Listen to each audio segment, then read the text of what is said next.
Hello and welcome, one and all, to part 18 of Campaign 8, Revived Rites. I am your host, as always, VIII, and I come to you broadcasting this final part of the campaign. Yes, indeed, this has been quite the journey so far.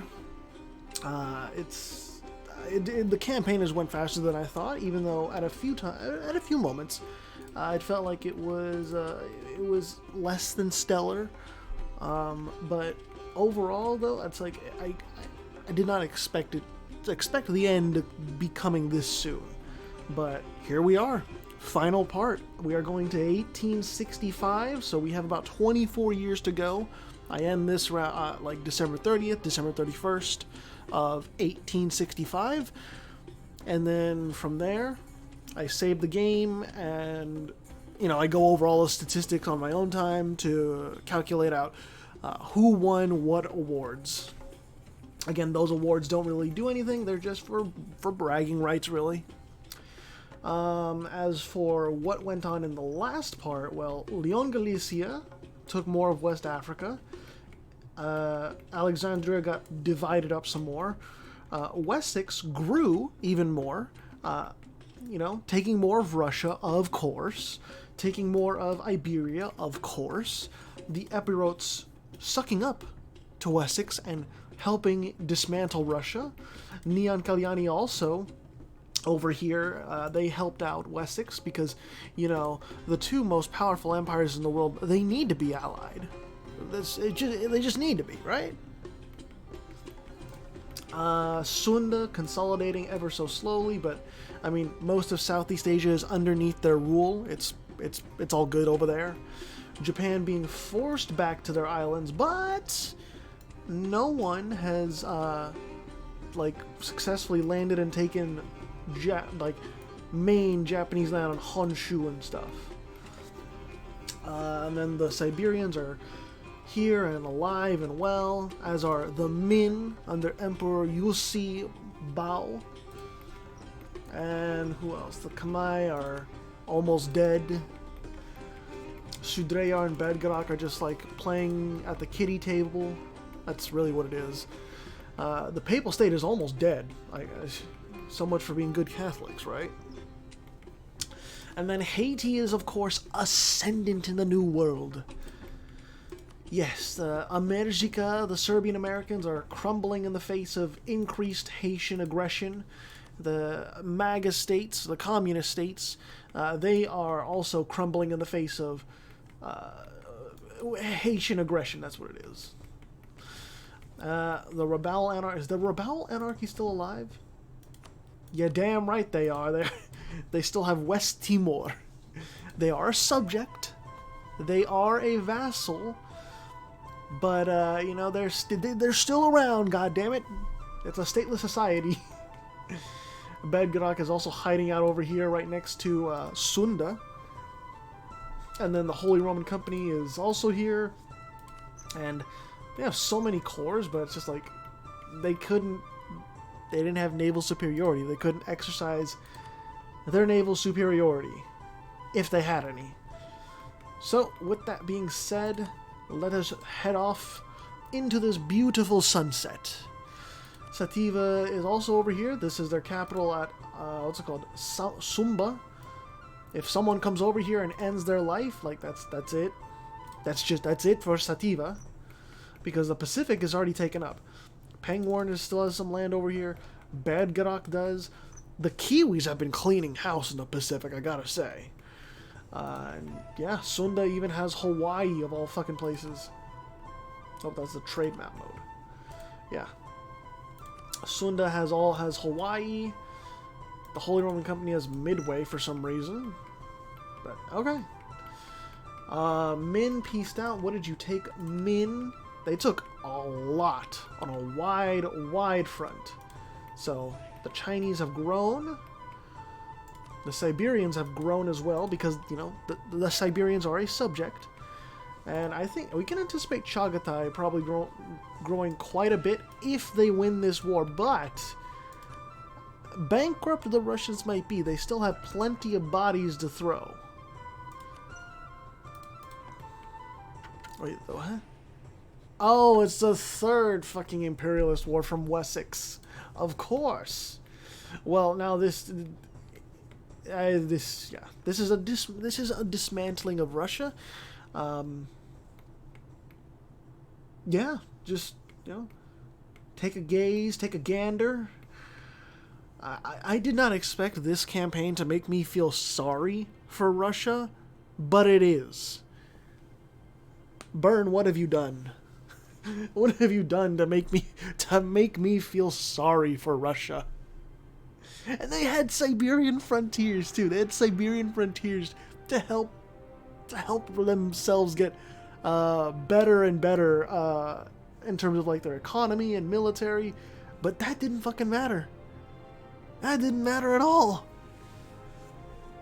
That succession war between Lithuania over Lithuania, that was insane. Still got a little bit of the sniffles. Still, I'm fine for the most part.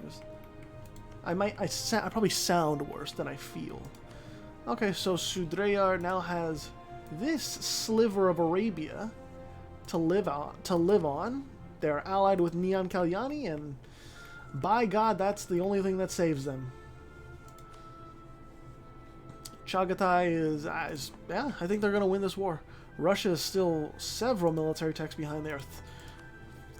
Basically three military techs behind. Yeah, look at this red wave.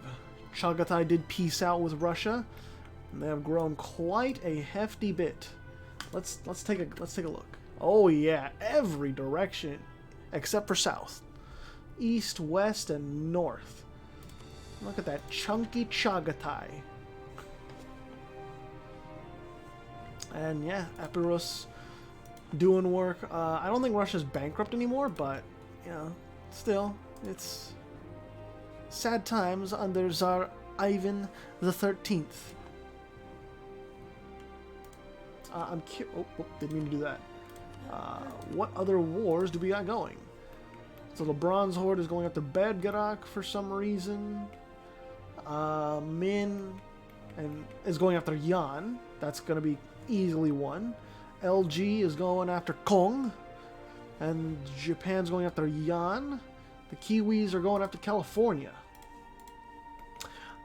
Well, by God, I think the Kiwis might actually win against California. But it depends. That's a really fucking good ruler. Empress Isabel II Franklin. And no revolution.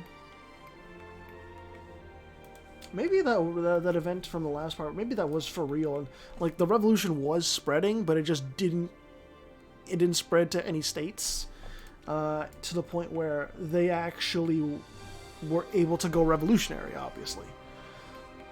Because, like, sure, it can spread to all the provinces inside a tag or inside a state in EU4, but unless it's the player, like, they need to actually, like, collapse, I think, to embrace the revolution. I don't think anyone's hard-coded to, like, once there's enough provinces with the revolution, we instantly take the decision, or whatever. I don't think there's any tag like that, or whatever. Anyways, peace with Russia once more. Jesus Christ. Was their capital taken? I think it... yes, it was. Ryazan was taken. Moskva's the new capital, but honestly, Russia is in tatters, and it I mean, just look at this. A mere husk of its former self. And what's the truce until? So they can go to war again before this campaign ends. And by the gods, it's gonna be horrific if they do. At least LG can still strut its stuff, kind of. Haiti has completely encompassed these lands, and I don't even know why Wessex even has land down here. Why they took it from LG, I just what? Whoa, wait, Chile is dead. Chile is gone.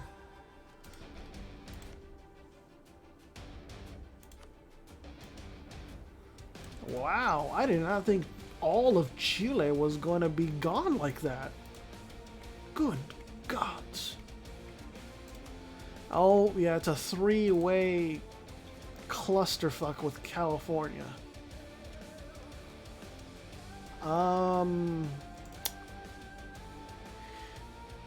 Yeah, Pimenta, you're no one real. Apparently, no tags want to be friends with the communist states at all.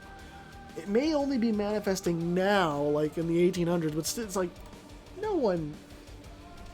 For some reason, they don't particularly like California. Oh, Seattle. Maybe if I survived, you know, that tag that was supposed to be me, that was a meme of me, maybe if that survived, maybe this wouldn't have happened.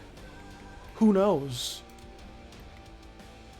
Oh wait, California won a war against the Kiwis. They annexed this land, because I remember this was belonging to Zealandia. Right here. Now Zealandia's back and said, hey, yo, that land is ours. Haiti, get on that shit.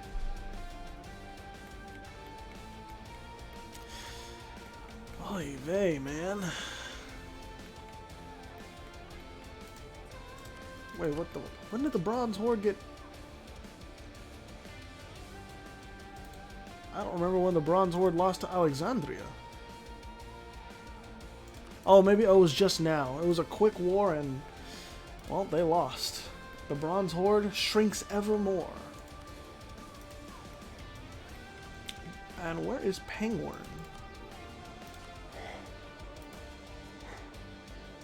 I don't know what the fuck is going on. If you hear shit in the background, I don't know what's going on. It's not my business. But Penguin's their capital is still in the Canaries. Fulo barely escapes. The Fulo Republic survives on the coast. You have it's a village of about 3,000 people under Emir Sire Ghanem. That's about it. But god damn it, they're living. Those people, they know how to survive.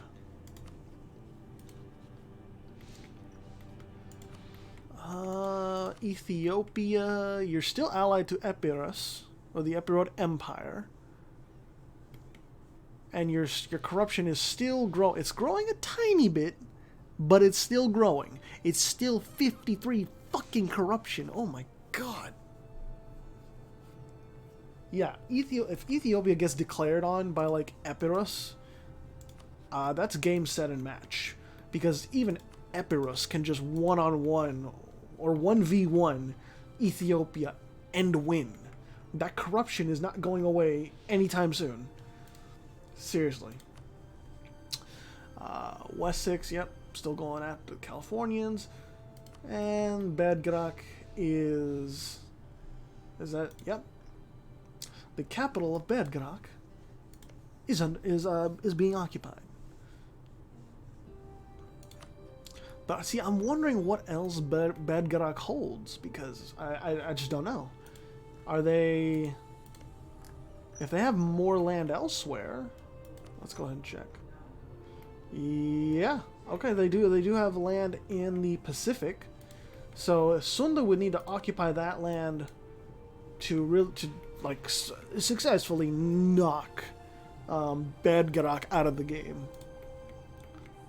But I don't think Sunda is really in the mood for that.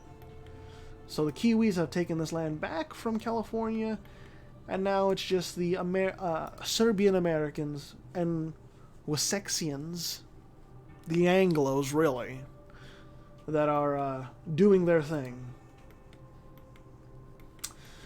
Oh, the communist states, how they crumble. Surprisingly, there's still a teensy bit of liberty desire there in Lithuania. I did not think that they would have any liberty desire at this point, but yeah, there's a hint. You know, a breath. What is this? LG, what are you doing? Oh, LG's wanting more of Alexandria. Well, I like that you're still going for it, despite the fact that, well, it can all just end in an instant, Leon Galicia, if Wessex goes to war with you. It could just, it's like a fucking Thanos snap. That's really it. Thanos, however you want to pronounce it. Oh, Berdgrok still has this. And this. I didn't even notice. Shit. Cool. I also need to think about limitations for next campaign. Campaign 9. You know, maybe I was thinking about like maybe the trade trade region, or just like one or two regions like Britain and the Low Countries, they get like a slight nerf to like any nations being stationed in them, like a custom nation in the region. If someone wants to make a submission in campaign 9, say in the region of Britain, instead of it being the province limit being 4 for a duchy, 5 for a kingdom, and 6 for an empire, lowering it down to three provinces for a duchy, 4 provinces for a kingdom, and then 5 provinces for an empire. Because, like, Wessex is already going to win the award for I see no gods up here other than me. That's the highest having the highest development in the world. Basically, hey, you topped out the entire world. You won, quote unquote, this campaign. So, as a symbolic nerf to not only Wessex, if it's resubmitted in the next campaign, and also any others that want to try and take advantage of where Wessex was, you know, this advantageous region, maybe having one less province will help balance things out. And it'd either be like a trade region, like the English Channel trade region, or it'd be like a couple regions, Britain and the Low Countries, or Britain and France, you know, something. And this would apply too if a different region won. So, like, if the top earner, the one that wins, I see no god up here other than me, if they were stationed in Scandinavia, then I would be looking to like, oh, maybe Scandinavia, the region, needs that one province nerf for submissions. Or maybe the Baltic Sea. Or it's the North Sea. Or Lubeck. The trade region, whatever. You know what I mean. I'm looking at those kinds of changes, ever so slight changes, for campaign 9. Alexandria got their teeth kicked in, and they are living on hopes and prayers. It's really about it. Hopes and prayers. Ethiopia is going after Kong. Japan's going after Korea, trying to end that over there. Haiti is going after America once more. LG is trying to end the Norsemen claiming to be Portuguese. Sunda still going after Berdgrok. Honestly, like, Sunda is probably just going to annex this and, like, maybe a couple provinces in the Pacific. And Berdgrok will be left with, like, 2 or 3. Which, I mean, that's still going for an award. As long as you're independent. Being a tributary does not count as being independent, of course, because you are still paying fealty and protection money and resources to an overlord. Haiti is... Oh! Wessex is flopping his dick on the table and just saying, you know what, Haiti? I see what you're doing over there. Let's go mano a mano right now, bitch. Like... That's bold, Wessex. That's bold. Because that's an imperialist war. So you're saying you can beat Haiti's navy. And Haiti's got a fleet of nearly 600. Okay, fair enough. Wessex has a fleet of nearly 700. So, if Wessex thinks they can do it, hey, be my guest. I look forward to seeing you sieging down St. Kitts, whilst Haiti has 82k in reserve defending these islands. And the Panama Canal was constructed. Hey, that's some good shit. Even though like that canal is going through basically pure jungle because the development in the fucking province is 4. Just 4. That's it. The Suez Canal obviously not created. The Suez Canal is the region is heavily divided. So you know as well as I know. And then Chagatai is in that because Chagatai is allied with the Serbian Americans. I don't even need to scroll over for you to see how Haiti is going ham on the Serbian Americans. I still like that, the Serbian Americans are trying to resist. They are trying their damnedest.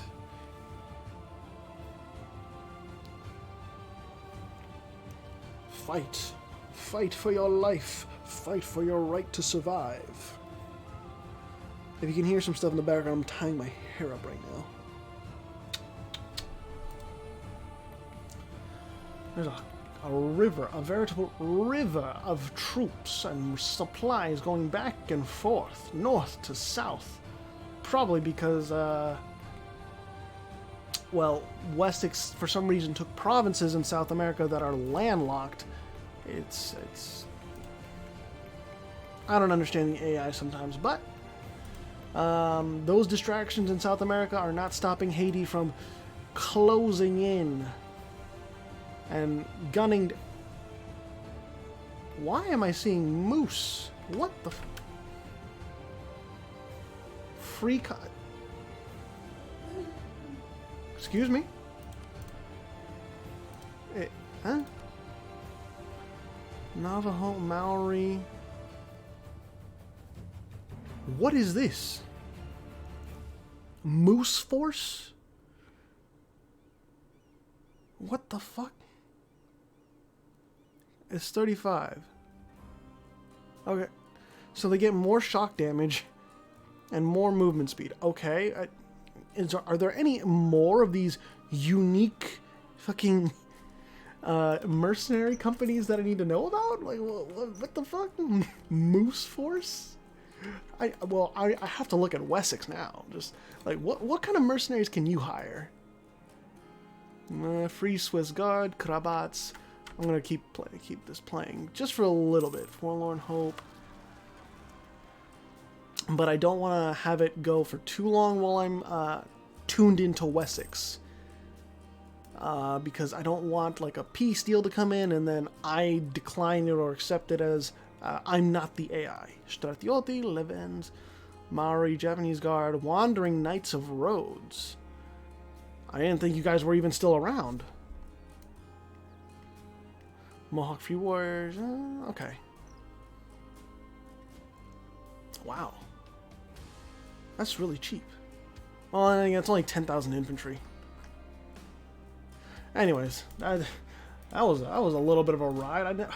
Fucking Moose Company mercenaries. Where does that even come from? Who gets the idea for that? Because if we have Moose Company, we need like Alligator Company, we need Polar Bear Company. Like, come on, we can do more with this.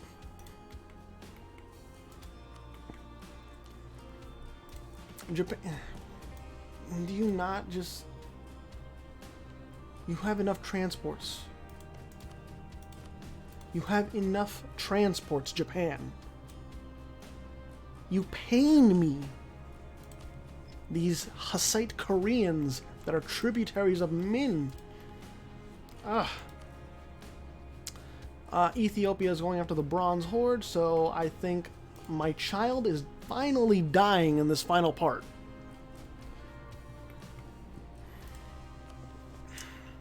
Do I have to say farewell to my child? Do I have to bury him? Oh wow, Leon Galicia actually landed. It looks like the Norsemen cosplaying as the Portuguese are about to get about to lose. I think it was a long time coming. It took a while. More like it took over a century for these guys to get wiped out. But they had a good shot while it lasted. It's really funny it was funny seeing them like, oh yeah, we got independence from Sudreyar. They tried to get us back into Sudreyar, but we shoved those Norsemen off. We're Portuguese. And then Portugal fucking had colonies down here and was trying to conquer Brazil. It's like, no. I'm your real parent. That Christian stuff. No. That's not right. I'm the real Portugal. I'm the real parent here. You're gonna be following Norse traditions from now on. And farewell to the Portuguese. Oh well. It was good while it lasted. Has Portuguese culture spread anywhere else? No, it is not. Yep, Portuguese culture is only on the Azores. I think that's the Azores, right? Yes. Other than that, Leonese culture and Ale Corkser culture. Wessex is still going after Haiti, but again, there's no Wessex ain't landing troops. And Haiti is absolutely dominating, so, you know. Haiti is right next to that capital. And they're just, the Haitians over here just looking over menacingly like, you know what's coming. Oh, you know what's coming. You see the look on my face? I see the look on your face. You know what's coming.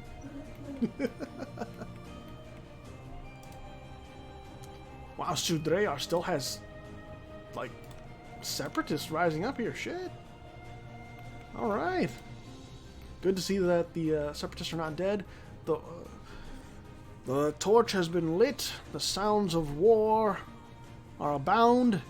And Austro-Bavaria is about to get eviscerated. Roasted over the fire. And not even just Austro-Bavaria, but Pope Pius V is about to get roasted over the fire too. Gonna have a nice Pope sirloin. And Wessex is actually integrating Lithuania. At this fucking rate, you're seeing this, right? You, the viewer, are seeing this, right? At this rate, Wessex is gonna annex Lithuania before this campaign is done. 1864. We end at 1865. I don't care if this is an extra long part. This is going to 1865. This is nigh insanity. And yep, my child is dead. I have to go into the backyard now and make a headstone.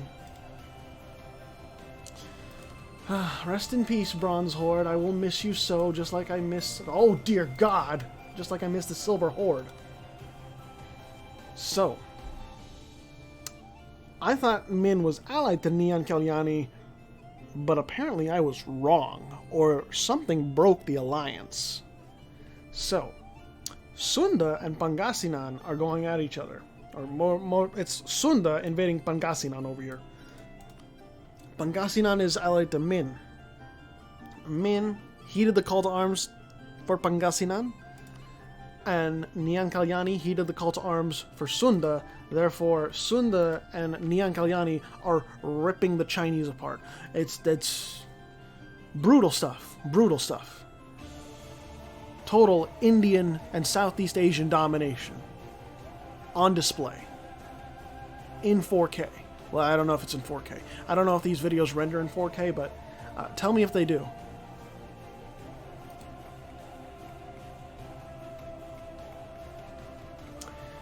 Yeah, I'm gonna go ahead and sip my drink here while we watch this play out, because this is brutality on display. Not even the Tibetan forts of Min are safe. Horkok left those Tibetan forts for future owners, and shit, they're getting blasted through.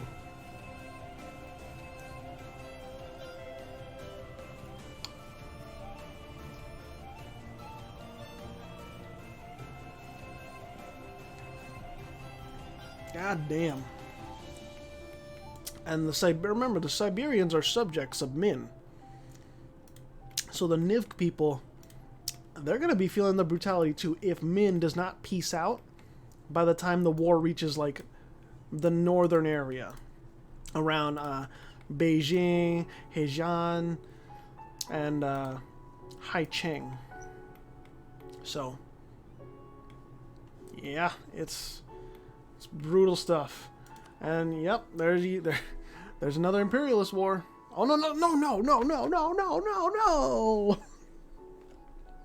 Wessex! Why? Oh, and the proper music at the right time. I don't even have my headset on, but I know I can hear it out of the corner of my ear. Just I can hear it off to the side, and I know what song is playing.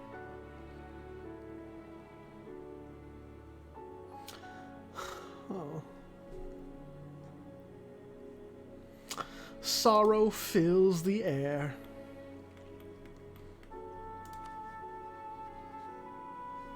Hey, Moxos, yeah.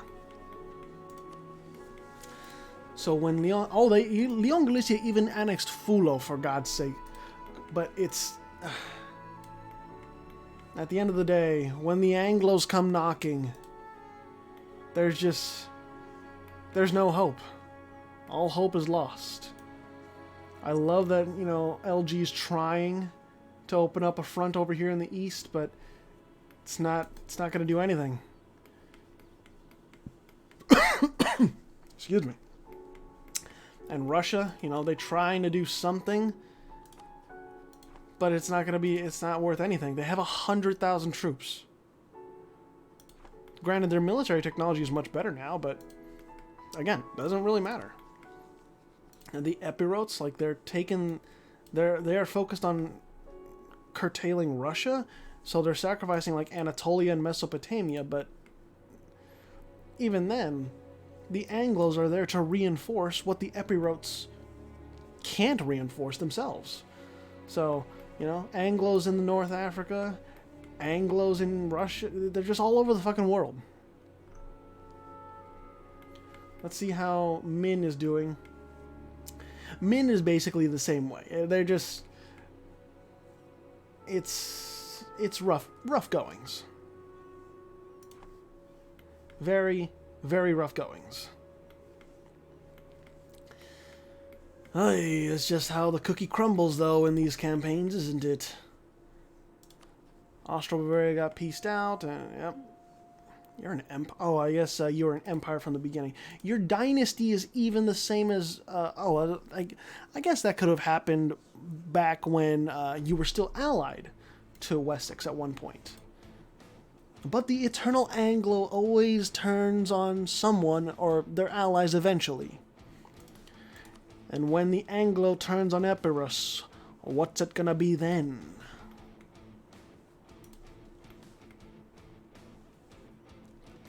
Yep, that front in the Middle East, that's being curtailed. Leon Galicia is, that military is shrinking. It really is.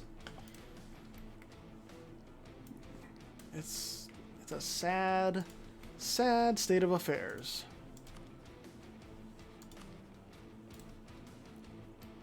Now we can watch this in real time as, Leon Galicia tries to drum up reinforcements from West Africa across the desert, but it's not going to amount to anything, unfortunately.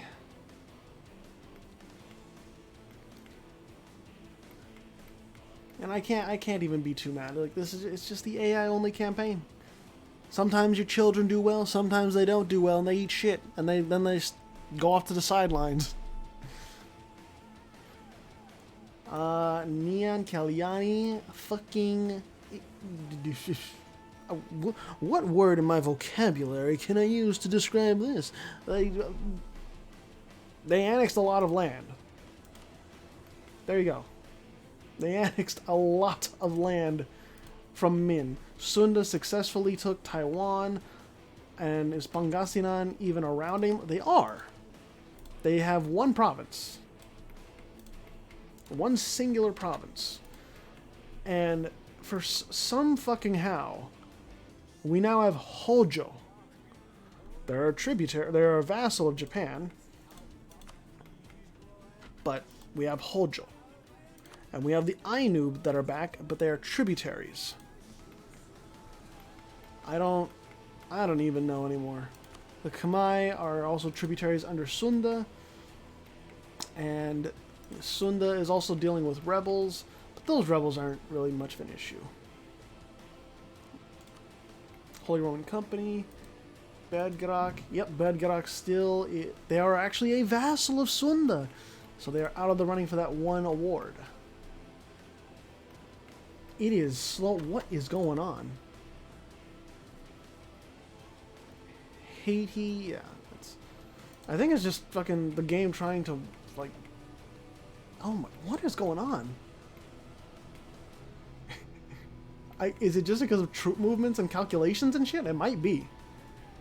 Like, usually, I'm used to the game slowing down once it gets to these final stages, or final years and decades. So, it doesn't surprise me too much. But Wessex is still on track to integrate Lithuania before the game ends. Oh god. Oh yeah, we have a new institution too. Let me check on that. Let me tag over to, you know what? Who's a neutral party? Fergana. Let me see. It's the last one is imperialism, and it has spawned in Waichao. Of all places. Really? Excuse me. Okay. Well, yeah, Waichao. And it's spreading all over the world. And it should be spread to most everyone by 1865. That's usually enough time, because it spreads very quickly. For some reason, Chagatai isn't having it, but... Oh well. For the awards, too, I think it's already known, but I only count submitted tags. So, Leon Galicia, Kingdom of Wessex, Epirot Empire, Lithuania would not count. Fergana would not count. Chagatai would not count, etc., etc. Bro, Wessex, just fucking peace them out. Peace out. What do you want? Oh my goodness. Do you enjoy seeing your opponent rot? And the Epirots have more... There's peace. There it is. Look. Oh my god. Look at it. Just look at it. Like, he literally almost split Russia in half. Just one province away from it. One province away from it. The Anglos have reached fucking Saratov, Yuriev, and Olonets. It's a little insane. How much did Wessex just annex? There you go. Alright, for the Epirots. Like, I don't even know, man. Holy shit. Oh yeah, I gotta have some land in North America, right? Right? Gotta have some. It's called Japan is Sunda is going after Sula, which should be that Japanese province right here. Yes, and I believe Sunda can take it. Their naval AI has been like more on point than others.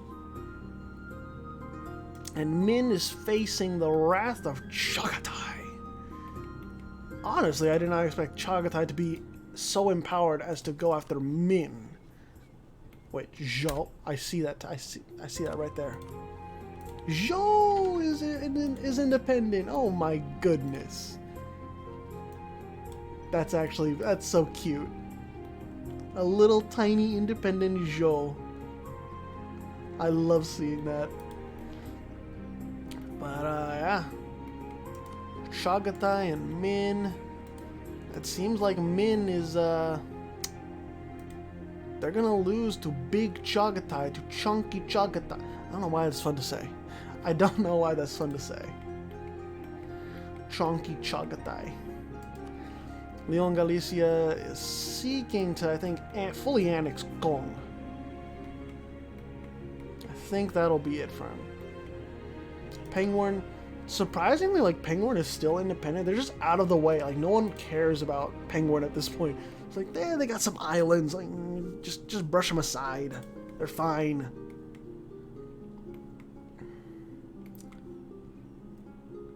Alright, we got a few more years. I don't care how long this runs for, but we will finish it in part 18. That's what it is. It's, yeah, supposedly, we might very well get Omega Wessex. Peak Wessex, if you will. Oh my god, Haiti again. The 6th one. There's only so much the Serbian Americans can take. Have mercy on them. Like at this point, like, Haiti's just playing with its food. You know what I mean? You see what I'm seeing, right? There's barely any Haitians here. Right now, Serbian Americans, they're having a good time. They're like, oh yeah, this is all, we're gonna take our land back. Yeah, we're gonna take our land back. But, you know, you see all this? See all this? No, you don't. You don't see all this, Serbian America. You don't see all this. That's gonna eventually climb back up, climb back north, like these are already doing, and eventually they're gonna be storming these front lines, storming across the plains and across the southeast. It is going to be brutal. Even this scattered regiment of like 11K, they're already doing a number. Soon enough, the Haitians are gonna arrive, and your goose is gonna get cooked. Car George VII Oblich. I don't know how like a C in that name would be pronounced, because I've heard like a C in that scenario sometimes, like in when it comes to like Serbians and Croatians and all that. Like a C in that scenario would be like a ch, not a k. So I'm not sure. So it could be Oblich or Oblik. I'm sure. So I'm sure Mackie or someone will correct me, because I don't mean to offend when I mispronounce things. I genuinely try to pronounce things correctly, unless genuinely it's something like the Dynasty of Wessex, where there's no shot in hell I'm getting that. Has Kong been successfully defeated? Yes, they have. Kong is completely out of the game. Surprised that vanilla tag died, because they were pretty large and in charge for a good while. Fergana is going after Russia, but oh, that's embarrassing for Russia. The Epirotes are warning Russia. And the Epirotes are going after Fergana. That's all. That's harsh. And, you know, Chagatai, they were having fun as it is, going after Min, you know, taking them down a notch. But then, you know, the Epirotes arrive, and it's just like, well, now the fun's over. Yeah, now the fun is over. Wow, they're actually going to do it. In this final year of the campaign, Lithuania is going to be annexed. Fucking amazing. Holy shit. Well, I will play witness to that. Let's see. I just want to see, like, yeah, the Haitians are back. And the Serbian Americans, oh, they're feeling the full might of it. All right, get your goggles on, folks. Get your goggles on. There it is. Are you blinded by how horrific, how much red is on your screen? Oh my God. There's no stopping Wessex. I've said it enough times, but it's the truth. Oh, Lord. But yeah, we're closing in on the end of this campaign.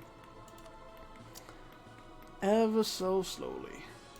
Last few months, we're going to slow it down to speed 3. And then for December, we'll slow it down to speed 2. Because, yeah, culminating years. Wow, Wessex.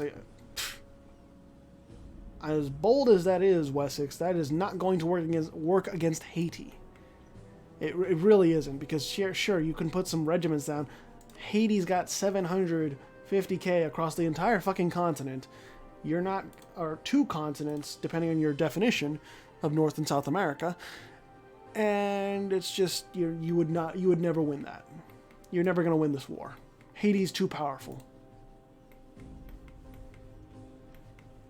And yeah, speed 2 for the final month of this grandiose campaign. And there it is. Ladies and gentlemen, we have reached our final stop. We have successfully arrived at the end of our campaign. Truly, it has been a wild ride. This campaign 8 revived Rites. And honestly, in some respects, it was a little less than exciting at certain points toward the middle part. But there was more action than I thought there would be in the later parts. Because I think campaign 7, it died off toward the end. There wasn't as much going on. But this one's like Wessex was, as well as the Epirotes and such, and Leon Galicia, as well as Nian Kalyani and Min, they were still like actively going for things to the very end of this campaign. In fact, I mean, hey, Russia's still still at war. Chagatai is fighting 3 wars. So, yeah, it's been a wild ride. It's been a fun ride too. I guess we can go over stuff like the political, religious map, and you know this entire like ending section is gonna take like another 10 minutes. So let's get on with it. Let's see the religious map mode. Lots of Catholicism. The Hussites that was how do I say this? Hussite that was propped up by Bohemia, almost entirely wiped out. And then Catholicism making its way down to West Africa because of Leon Galicia. Hellenism is staying around here because I think it's a trade company. But I'm surprised Hellenism didn't make its way further. Roxolania's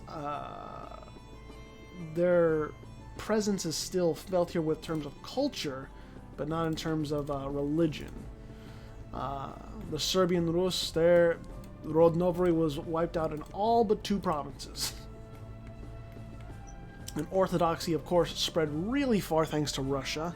Hircania's presence is still felt thanks to Zoroastrianism, and Balochistan's presence is still felt thanks to Zikri. Ibadi survives over here, Shia survives over here. Coptic spread all throughout west or southern Africa and the Horn, basically, thanks to Ethiopia. Except for Druidic down here, which for some reason isn't being converted. Pangorn lives on in that legacy. Oyo is still over here with their religion of Orissa.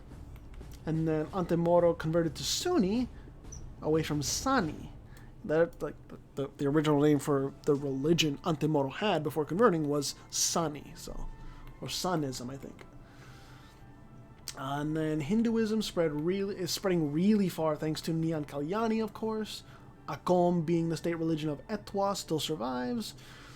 Got Jainism and then Druidism, thanks to Pengwern. Fargana, promoting Sunni. Chagatai being that imamate of Sunni Islam. And then a big mix of Eastern over here, thanks to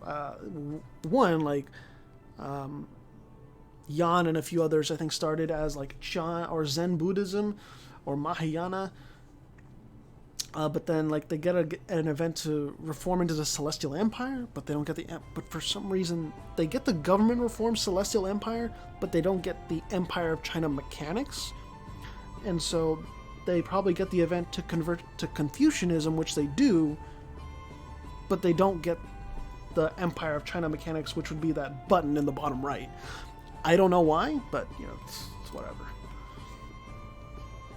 And yeah, got Shinto over here. Japan, kept itself together. They did not get their home islands did not get invaded. Props to them for that. They expanded pretty hard, contracted pretty hard, and yeah, they're chilling. And also, the presence of the Holy Roman Company is still felt because there's scattered portions of Hussite still around, and especially Hussite Korea, which is a fucking meme in itself. Tengri, being espoused by the Nivk people, still lives on, which is really cool. And Theravada, being espoused by Khmer, still lives on. Pretty good, pretty good. And Hinduism also spread thanks to Sunda. Sunda did not turn away from Hinduism at all and kept going straight on with it. And also, Pasai kept on being Sunni, but was a loyal vassal of Sunda. Sativa still lives on as independent and allied to Zealandia. The two ale corkser tags, they're sticking together. And then the Holy Roman Company, they don't have any friends, but they don't have any enemies. They're just chilling on these islands, making nutmeg, cloves, and more nutmeg. So, you keep doing you. Holy Roman Company, you keep doing you. Religion map mode. And then Catholicism, spreading around because of Sativa escaped with its child.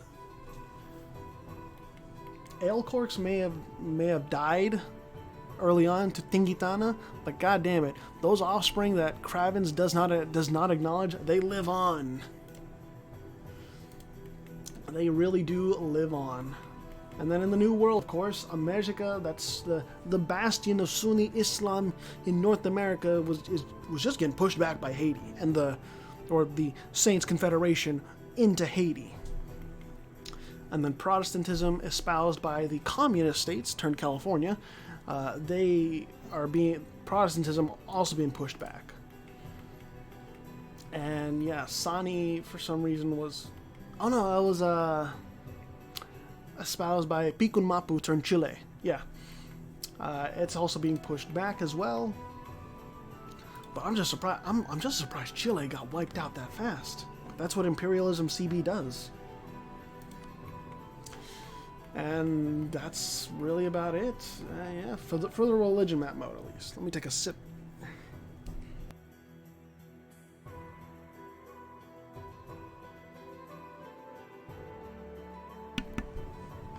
Alright. And we're going to go through the culture map, but I'm going to try and go through it in more of a quick fashion. You can see a lot of this stuff for yourself if you just pause the video. So yeah, like in Europe, we have... Excuse me. Even though the Flanders realm died early on, Scarlet culture does live on. It's not an accepted culture inside Wessex, but it is, it does have separatists that are willing to fight for the Flanders realm. that's about it for Scarlet culture. Welsh is spread around pretty well. I already went over Leonese culture and all that. Irish culture spread around because Ireland escaped, but it was eventually snuffed out in the Swiss Alps. Romanian spread far and wide. Czech moved around.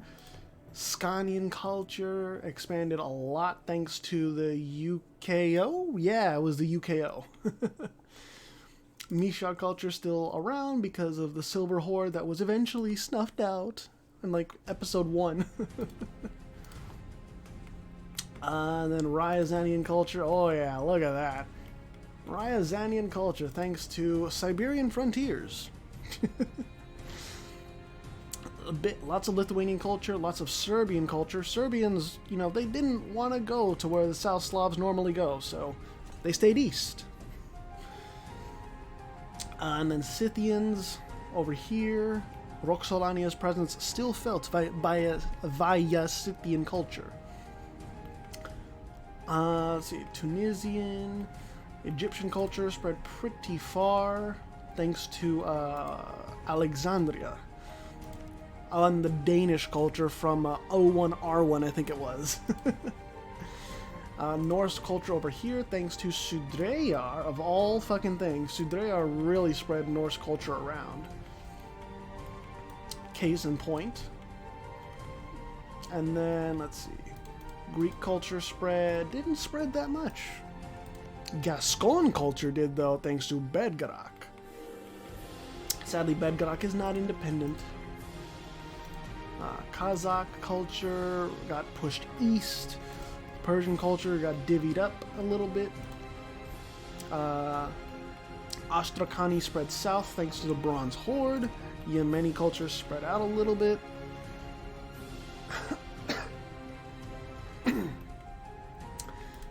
Somali versus Amhara. Amhara spread around because of Ethiopia, of course. Congolese, Tuareg, Fulani, Diola, Yoruba. Oh, and then Welsh culture, of course. You know. And then, of course, Icelandic because of the Kingdom of St. Thomas. I wish the Kingdom of St. Thomas did a little bit better, but, I mean, that's just how the dice rolls. They were isolated religiously and culturally, and Neon Kalyani was not. And plus, Neon Kalyani just, like, rolled fucking really well on shit in terms of, like, development and just their expansion. Highlander culture really spread thanks to Neon Kalyani. And there's also Gascon, of course. Uzbek culture, Kyrgyz. Let's see. And Chinese culture was really just messed up.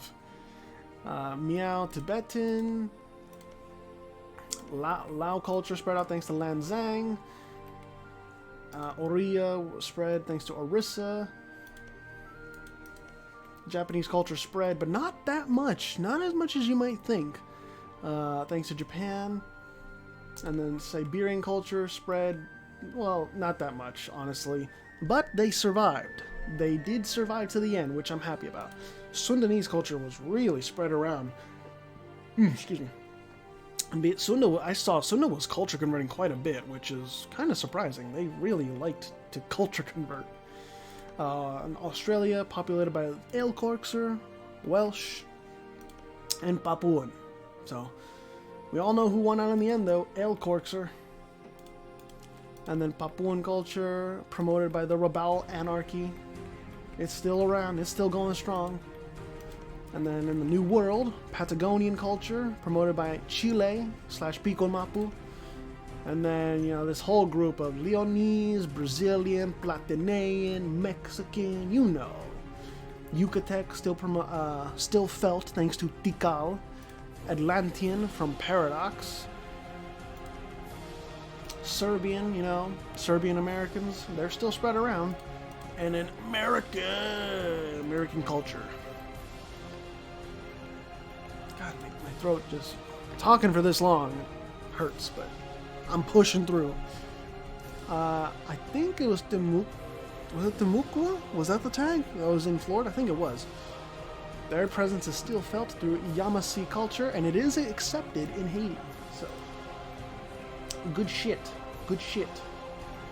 On with culture taken care of, we'll just take a look at the development map before I go into some statistics, and then we're done with this entire campaign. So, I mean, for the development map of Europe, it looks how you would expect. The capital of Wessex is really fucking profitable. They disenfranchise any sort of Cornish population there is, unsurprisingly. Same with the Irish and the Norse, and it is the Norse. What is kind of surprising is Austro-Bavaria was really pouring stuff into their development. Like, this is highly developed land. So whenever Wessex like took a chunk out of the Palatinate or Austro-Bavaria, it was super profitable. Lublin 62 development. Oof. Cagliari at 66. Oh my goodness. And even Roma at 41 development. Wow, Southern Anatolia was neglected hard. The mouth of the lower part of Mesopotamia was looking really nice. Ryazan, of course, was looking really nice. 40 development. Anything else? Chagatai, they were not idle while they were boxed in by Russia. No, they were developing. And it shows. 47 development, nice. Neon Kalyani, 39 at their capital. It's alright. It's not bad. And Etwa developed this nice region they once had, but they were developing more than they were developing their economy, not their military, and it showed when Neon Kalyani came knocking and they failed to live up at all. And Congo had a really nice spread. It's not a lot of development, but it was a nice uniform, like, 21, 16, 18, 14, 17, and 19. It's a nice spread for what they had. And same with Antemoro. It's like, I think Antemoro knew, like, they can't really do anything other than develop, so let's just develop. Use the colonists for right there. We got a bustling coastal metropolis, thanks to Oyo over there. 54 development. Sunda did not develop their lands nearly as much as I thought they would, but honestly, it's kind of hard to when you're constantly in naval wars. Those are taking up your time and shit. So, it's understandable. Holy Roman Company, though, they're keeping their islands safe and profitable.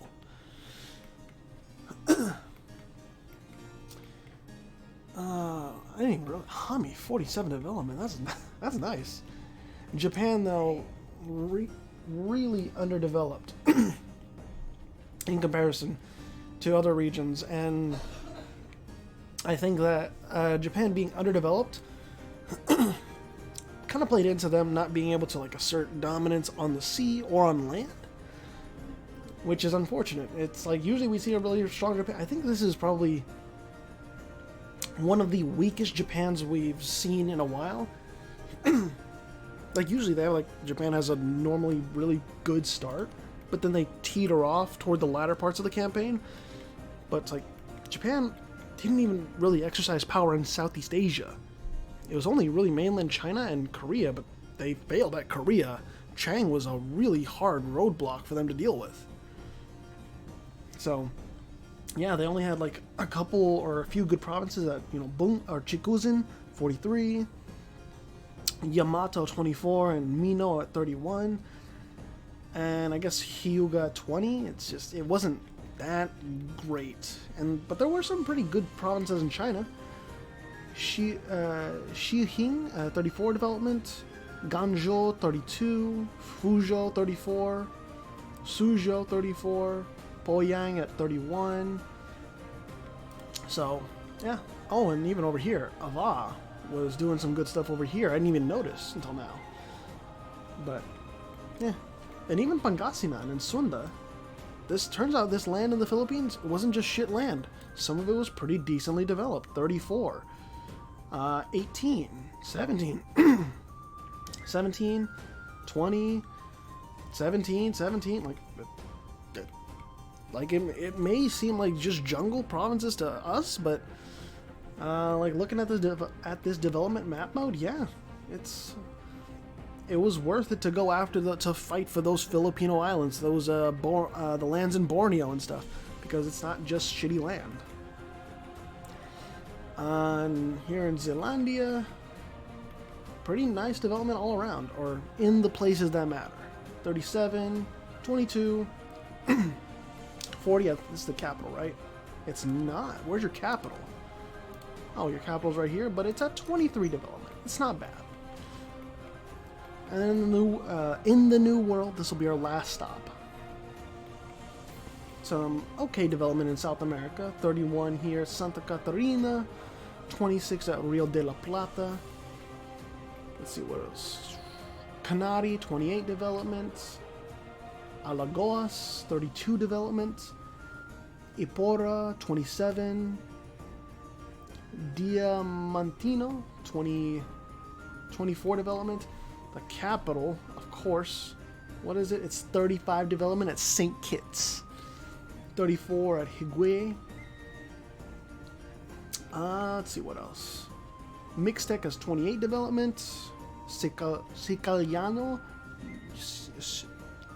Sicayanco, 23 development. Laguneros is 25. Ojlon is 29 development. I think this is Vancouver Island, 27 development. Cahokia, 28 development. 35 development over here at Calicula. And Timucua, 25 development. But yeah, that's pretty much like the development map mode story of the Americas and all that. Oh, even Fulo had a nice capital here at, or you know, some nice land before Leon Galicia took it. Galam.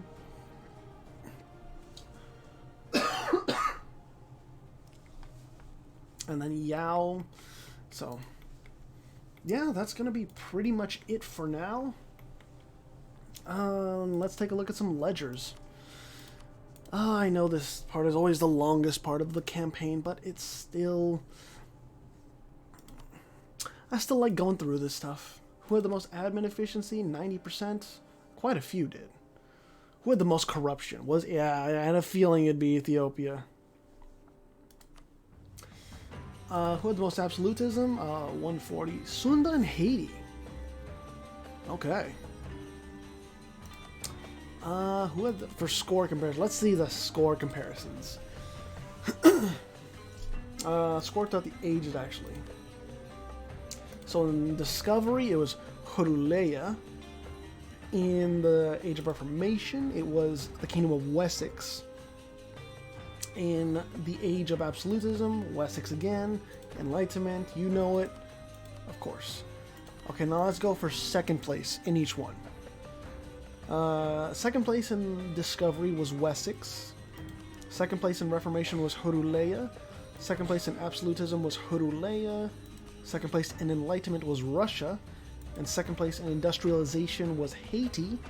Second place in Revolutions was also Haiti. An overall score, Wessex, Haiti, the Epirotes, Nyankaliani, and then Russia. Those are your top 5. Let's see. Is there anything else? Let's actually do military. Or, yeah, let's do the size. Because for the quality, at least, that's for me to look at. That's one of the awards. Total manpower, the Epirotes. But I think that's because Wessex was at war recently. The Epirotes... Yeah, total manpower. The Epirotes are at 941k, followed by Nian Kalyani, and then Haiti, then Wessex, and then Leon Galicia. In terms of total forces, Wessex is almost at 2 million troops. 1.76 million is fucking insane. The Epirotes are at 769,000. Haiti at 755,000. Nian Kalyani at 583,000. Leon Galicia at 438,000. Who has the least? Well, I mean, aside from calling, like, who's the tag that's still, like, a player-submitted one? Rebel Anarchy at 4,000. You go, Rebel Anarchy, you with your 4,000 troops. I believe in you. Who had the most army losses? It has to be Wessex, right? By total. Yes, Wessex by a long shot. Almost 14 million dead. That's almost double what Russia has. So, that's a lot of dead soldiers. Let's see. I guess we can look at a little bit of army quality. Who has the most army tradition? The Epirotes, followed by Wessex, then California, then Neancaliani, and Leon Galicia. Honestly, I did not expect California to be up there. But, okay. Who has the most siege ability? Oyo. Oyo? Really? Okay. Oyo followed by Khmer, followed by Wessex, then Chagatai, then Ethiopia. Most defensiveness is Sunda, followed by Leon Galicia, followed by the Rebel Anarchy, then Neancaliani, and then Sudreyar. And then, wow, what the fuck is going on? Most everyone has 100% army professionalism, so we're good on that front. Last stuff we'll do is income comparison. Let's see. Most taxation, of course it's Wessex. And then Wessex, Haiti, Epirus, Neancaliani, Leon. It's the usual fucking ones that you would expect. Who has the least taxation income? They tax people in the Rebel Anarchy? They do? They tax people in a stateless society. You're telling me they do? Who's making the most off trade? I'm actually curious about that. Of course it's them. Okay, who makes the least off of trade? Pangasinan. Actually, Sativa makes the least off trade in terms of player submitted one. No. Sativa's not even fucking player submitted. What am I thinking? Player submitted. Pangorn does, apparently. Yeah, Pangorn makes the least off of trade. Banjar is not around, are they? Oh, that's right. They're still on that island. No one ever came to finish them off. Okay. Okay. What about technology? Oh, it's not even technology. But I think with that, I think we're all done here. I don't really think there's anything else. Okay, well, this can be like the last one. Nations technology. Who has the most innovativeness? Austro-Bavaria, alright. Alongside Epirus, or the Epirotes, Wessex, and Haiti. Those are the top four with 100 innovativeness. And I think, yeah, that could just be the end, so. Yeah, thank you all so much for watching. This has been a great campaign. I really enjoyed recording it. I hope you all have enjoyed watching it. Yeah, I'm going to now tally up the awards, see who gets what. It's only player-submitted nations that get the rewards, so, like, no Chagatai, no Russia, no nothing. So, yeah, thank you all so much for watching. It's been a pleasure doing this, and I will see you all for Campaign 9 in the future if you choose to join me. If you want to join these in the future, link is in the description below. Join my Discord server. We can get you set up really quick, actually. So, yeah. I will see you all in the next campaign. Well, actually, yeah. We'll leave it there. I won't even read off the scoreboard. You can read the scoreboard because it should be pretty obvious, like who's the top and all that. Actually, you know what? Fine, I'll do one last read off. I can't help myself. These are unscripted as it is, and I don't do any cuts, so what you hear is what you get. In first place is the Kingdom of Wessex. In second place is Haiti. In third place is the Epirote Empire. In fourth place is Neancaliani. In fifth place is Leon Galicia. In 6th place is Ethiopia. In 7th place is Sunda. In 8th place is Min. In 9th place is America. In 10th place is Zealandia. In 11th place is Austro-Bavaria. And in 12th place is Chagatai. Thank you all so much for watching. I will see you all in the next campaign.